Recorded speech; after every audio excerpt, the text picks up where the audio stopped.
হুগলি জেলার সপ্তগ্রামে দুই ভাই নীলাম্বর ও পীতাম্বর চক্রবর্তী বাস করিত। ও অঞ্চলে নীলাম্বরের মতো মরা পোড়াইতে, কীর্তন গাহিতে, খোল বাজাইতে এবং গাঁজা খাইতে কেহ পারিত না। তাহার উন্নত গৌরবর্ণ দেহে অসাধারণ শক্তি ছিল। গ্রামের মধ্যে পরোপকারী বলিয়া তাহার যেমন খ্যাতি ছিল, গোয়ার বলিয়া তেমনই একটা অখ্যাতিও ছিল।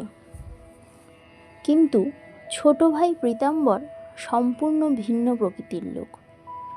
সে খর্বকায় এবং কৃশ। মানুষ মরিয়াছে শুনিলেই তাহার সন্ধ্যার পর গা ছমছম করিত। দাদার মতো অমন মূর্খও নয়। গোয়ার তুমির ধার দিয়েও সে চলিত না।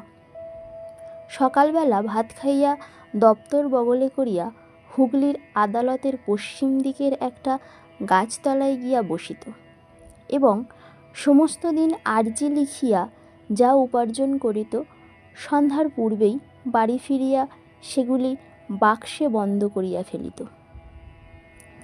রাত্রে ঘরের দরজা জানালা সহস্তে বন্ধ করিয়া স্ত্রীকে দিয়া পুনঃ পুনঃ পরীক্ষা করাইয়াই লইয়া তবেই ঘুমাইত।